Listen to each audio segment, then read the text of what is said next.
आज आपण बनवणार रक्षाबंधन स्पेशल डाळ तडका बनवण्यासाठी हे बघा मी अर्धी वाटी मूग डाळ घेतली होती आणि अर्धी वाटी तूर डाळ घेतली होती. दोन्ही डाळी मी 2 तास भिजून ठेवल्या आहेत. तर तुम्ही बघू शकता हे बघा मी डाळ स्वच्छ धुवून कुकरच्या डब्यामध्ये घेतली आहे. तर त्यामध्ये पाव चमचा आपण हळद घालून घेऊया, पाव चमचा आपण मीठ घालून घेऊया. दोन पाकळ्या घेतल्या होत्या आणि एकदम बारीक चिरून घ्यायच्या आणि त्या पण घालून घ्यायच्या आहेत आपल्याला. आता आपल्याला कुकरला 3 शिट्या काढून घ्यायची आहे डाळ. तर तुम्ही बघू शकता डाळ तडका बनवण्यासाठी इथे टोप घेतला आहे. टोपामध्ये मी 2 चमचे तूप घालून घेते. पाव चमचा जिरं घालून घेऊया. जिरं व्यवस्थित तडतडल्यानंतर आपल्याला हा बारीक चिरलेला एक कांदा घालून घ्यायचा आहे आणि कांदा आपल्याला गुलाबी होईपर्यंत व्यवस्थित परतून घ्यायचा आहे. तर तुम्ही बघू शकता हा बघा कांदा एकदम करपलेला आहे, गुलाबी कलरचा झालेला आहे. आता ही डाळ तुम्ही बघू शकता हे बघा मी डाळ उकडून घेतली आहे आणि डाळ पण आपली व्यवस्थित शिजून तयार झालेली आहे. आता आपण डाळ त्यामध्ये घालून घेऊया. तर त्यामध्ये बघा मी पाव चमचा हळद घालून घेते. आपल्याला जेवढं तिखट पाहिजे असेल तेव्हा तिखटचा वापर करू शकता तुम्ही. तर 1 चमचा मी इथे लाल मसाला घालून घेते आणि हे आता व्यवस्थित मिक्स करून घेऊया.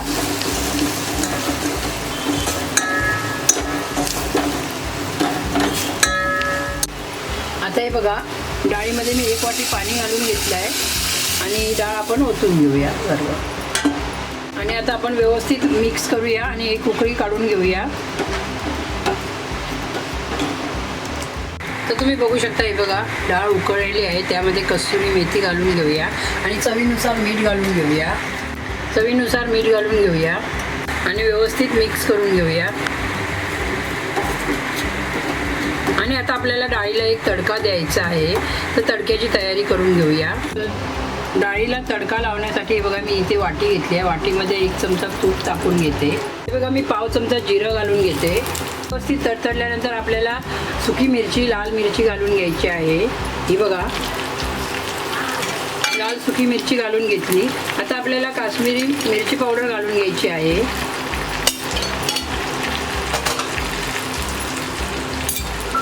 आणि हे तडका एकदा व्यवस्थित असं मिक्स करायचं आहे. डाळ मी गॅसवरती ठेवली आहे परत उकळण्यासाठी आणि उकळत्या डाळीमध्ये हे तडका घालून घ्यायचं आहे आपल्याला. तुम्ही बघू शकता हे बघा मी डाळ उकळत ठेवली आहे आणि डाळीला उकळी पण येत आहे. आता आपण यामध्ये तडका घालून घेऊया. बघू शकता हे बघा डाळ तडका बनवून तयार झालेला आहे. आता आपण दुसरी रेसिपीला सुरुवात करूया. आता आपण बनवणार आहोत पनीर काजू मसाला. त्यासाठी हे बघा 60 ग्राम काजू घेतले आहेत आणि काजू मी हे बघा गरम पाण्यामध्ये भिजत ठेवले आहेत. अर्धा तास ठेवणार आहे गरम पाण्यामध्ये भिजून आणि पनीर पण पाण्यामध्ये घालून ठेवलं आहे. तर आता आपण मसाला बनवायला सुरुवात करूया. त्यासाठी बघा मी 3 टोमॅटो घेतले आहेत. हे मिक्सरला लावून घ्यायचे आहेत आणि कांदा आपल्याला बारीक चिरून घ्यायचा आहे. तर ही बघा मी एक कढई घेतली आहे आणि आता आपण काजू पनीर मसाल्याचा मसाला बनवून घेऊया. त्यासाठी हे बघा मी पहिलं पनीर भाजून घेणार आहे. तर 1 चमचा तूप घालून घेते. छोटे छोटे पनीरचे पीस भाजून घ्यायचे आहेत.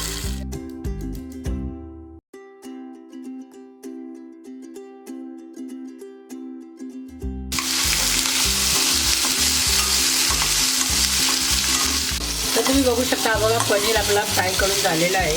तो आपण एका भांड्यामध्ये काढून घेऊया. आता आपण याच कढईमध्ये 1 चमचा बटर घालून घेऊया. हा बघा एक मोठा कांदा कापून घेतला होता तो घालून घेऊया.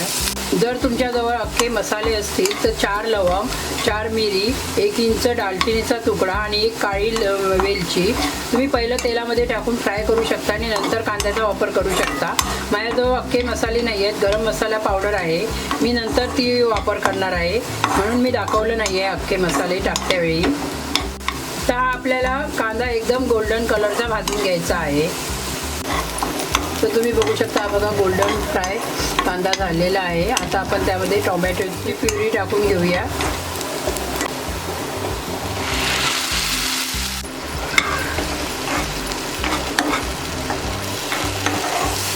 आणि बघा व्यवस्थित असं मिक्स करून शिजून घ्यायचं आहे आपल्याला. त्यात आपण पाव चमचा हळद घालून घेऊया. 1 चमचा धना पावडर घालून घेऊया. 1 चमचा लाल मसाला पावडर घालून घेऊया. तुम्हाला जेवढं तिखट पाहिजे असेल तेवढा तुम्ही वापर करू शकता. आणि ते पाव चमचा आहे बघा गरम मसाला घालून घेते आणि हे सर्व मसाले व्यवस्थित मिक्स करूया.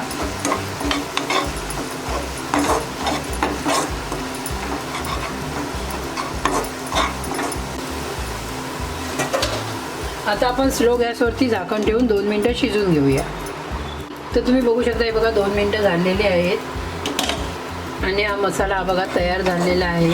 तर हे मी गॅसची फ्लेम बंद करते आणि हा मसाला आपल्याला थोडा आणि थोडे काजू मिक्सरला लावून घेऊया. थोडा मसाला यामध्ये मी मिक्सरच्या भांड्यामध्ये घेतला आहे आणि याला आपल्याला मिक्सरमध्ये लावून घ्यायचं आहे. तर हे आपण असंच ठेवून देऊया, घालून घेऊया. थोडे काजू आपल्याला भाजीमध्ये घालायचे आहेत, थोडे यामध्ये घालून घेतला. 2 चमचे आपण पाणी घालून घेऊया आणि मिक्सरला लावून घेऊया. तर तुम्ही बघू शकता ही बघा ही पेस्ट बनवून तयार झालेली आहे. तर आता आपण ही पेस्ट त्या मसाल्यामध्ये घालून घेऊया. ही सर्व पेस्ट आपल्याला मसाल्यामध्ये घालून घ्यायची आहे आणि गॅसची फ्लेम चालू करायची आहे. गॅसची फ्लेम आपल्याला स्लो ठेवायची आहे आणि हे सर्व मसाले मिक्स करून घ्यायचं आहे. हे बघा मिक्सरमध्ये आपण पाणी घालून ते पाणी आपण 2 ते 3 चमचे वापर करायचा आहे पाण्याचा. आपण व्यवस्थित असं मिक्स करून घ्यायचं आहे. व्यवस्थित मिक्स करून घ्यायचं आहे आणि ही ग्रेव्ही आता आपण 2 ते 3 मिनटं व्यवस्थित शिजवून घेऊया झाकण लावून. बघू शकता बघा 2 मिनटं झालेली आहेत आणि झाकण काढून बघूया आपण मसाला तयार झाला काय. हे बघा मसाला आपला छानपैकी असा तयार झालेला आहे. मसाला आपला तयार झालेला आहे. आता आपण पहिला काजू घालून घेऊया. हे बघा काजू मी पाण्यामध्ये भिजत ठेवले होते गरम पाण्यामध्ये, ते घालून घेते आणि 2 मिनटं शिजवून घेऊया. नंतर आपण पनीर घालून घेऊया. आता हे बघा व्यवस्थित मिक्स करून घेऊया काजू. झाकण लावून आपण 2 ते 3 मिनटं शिजवून घेऊया. तर तुम्ही बघू शकता हे बघा 5 मिनटं झालेली आहे आणि आपण काजू घातले होते पहिले. आता व्यवस्थित मिक्स करून घेऊया. हे बघा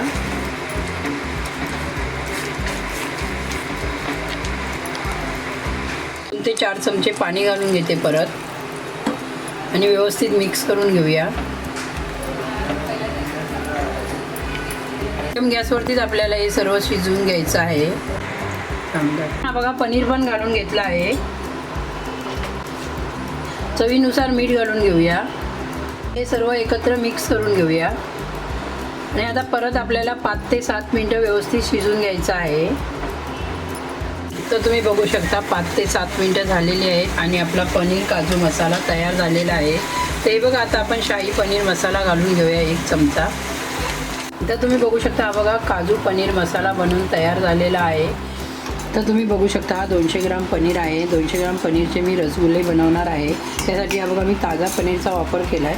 आता हा बघा स्वच्छ धुवून घेतलं आहे आणि हे बघा आता असं छोटे छोटे पीस करायचे आहेत किंवा असं तोडून घ्यायचं आहे आपल्याला. तर तुम्ही बघू शकता हे बघा मी छोटे छोटे तुकडे करून घेतलेले आहेत पनीरचे. आता हे आपण मिक्सरला लावून घेऊया एकदम बारीक.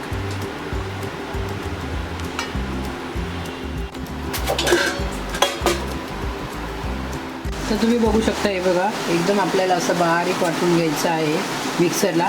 आणि मिक्सरला डायरेक्ट लावायचं नाही, मिक्सर चालू बंद करून आपल्याला मिक्सरमध्ये वाटून घ्यायचं आहे. तर हे बघा 200 ग्राम पनीर मी मिक्सरला लावून घेतलं आहे. आता हे बघा मी एका ताटामध्ये काढून घेते किंवा परातीमध्ये काढलात तरी चालेल. 2 चमचे कॉर्नफ्लॉवर घालून घ्यायचं आहे आपल्याला. पाव चमचा बघा मैदा घालून घेतला आहे. तुम्ही बघू शकता हे बघा आता आपल्याला हे व्यवस्थित असं मळून घ्यायचं आहे. हे बघा आणि हाताने अगदी व्यवस्थित मळून घ्यायचं आहे आपल्याला. हे बघा तुम्ही बघू शकता हे बघा मी हे मळून घेतलेलं आहे. आता मी त्यामध्ये हे बघा तुपाचा हात लावते आणि व्यवस्थित गोळा बनवून आपण साईडला ठेवून द्यायचं. हे बघा छानपैकी असं मळून तयार झालेलं आहे.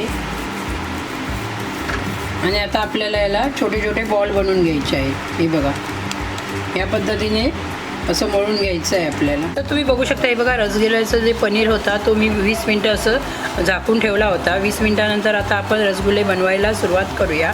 तर जेवढा तुम्हाला रसगुल्ला मोठा पाहिजे असेल त्याचप्रमाणे तुम्ही हे पनीर घेऊ शकता. आणि असं आपल्याला हलक्या हाताने गोळा बनवून घ्यायचा आहे. त्याला लाईनी पाडायच्या नाही आहेत. आपण हलक्या हाताने बघा व्यवस्थित असे शकता. हे बघा असं आपल्याला व्यवस्थित असा गोळा बनवून घ्यायचा आहे किंवा पेढा पण बोलू शकता तुम्ही. हे बघा या मापाचे मी बनवणार आहे. तर आता मी सर्व एक मापाचे गोळे बनवून घेते. तर रसगुल्ल्याचा पाक बनवण्यासाठी इथे मी कढई घेतली आहे. कढईमध्ये मी 2 कप साखर घालून घेते.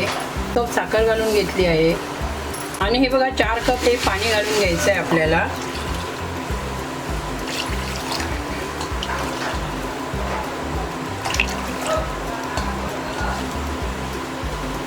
4 कप पाणी घालून घेतलं आहे. घ्यायचं आहे स्लो गॅसवरती. मीडियम गॅस करते. आता बघा पाक उकळला आहे. तुम्ही बघू शकता हे बघा रसगुल्ले बॉल्स बनून तयार झालेले आहेत. आणि हे आता आपण मी बघा मी पहिलीच वेळ बनवते, मला पण थोडी भीती वाटत होती म्हणून मी एक रसगुल्ला टाकून बघितला. तर हे बघा हे बरोबर झालेलं आहे. तर आपण हे बॉल्स सर्व आपण पाकामध्ये घालून घेऊया. आणि आपल्याला हे सर्व फास्ट गॅसवरती करायचं आहे. मी गॅसची फ्लेम एकदम फास्ट ठेवलेली आहे. तर तुम्ही बघू शकता हे आपल्याला 15 ते 20 मिनटं असंच शिजवून घ्यायचं आहे पाकामध्ये. तर आता आपण बघूया. तुम्ही बघू शकता हे बघा रसगुल्ले मी साखरेच्या पाकामध्ये ठेवले आहेत. आणि हे बघा आपल्याला असं करत राहायचं आहे, कारण असं केल्यामुळे ते खाली दबले जातील आणि व्यवस्थित फुलून वरती येतील. हे बघा आता 7 ते 8 मिनटानंतर आपल्याला थोडं गरम पाणी घालून घ्यायचं आहे यावरती. तर इथे मी हे बघा गरम पाणी करून घेतलं आहे. हे गरम पाणी मी त्यामध्ये घालून घेणार आहे. आपला पाक आहे ना घट्ट नाही झाला पाहिजे म्हणून आपण त्यामध्ये गरम पाण्याचा वापर करायचा आहे. तर तुम्ही बघू शकता हे बघा मी आता यामध्ये गरम पाणी घालून घेते. आपल्याला गरम पाण्याचाच वापर करायचा आहे, कारण आपला पाक घट्ट होता कामा नये म्हणून. तर तुम्ही बघू शकता हे बघा रसगुल्ले बनवून तयार झालेले आहेत. आता मी गॅसची फ्लेम बंद करते आणि हे थंड करून घेऊया आपण. तर आज मी रक्षाबंधनची ताट बनवत आहे. रक्षाबंधन स्पेशल ताट बनवत आहे. त्यासाठी बघा मी बटाट्याची भाजी पण बनवली आहे पिवळी. ते साईडला ठेवते आणि आता पुऱ्या बनवायला घेते. तर बघा मी पुऱ्या पण बनवल्या आहेत. आता मी तळून घेते पुऱ्या.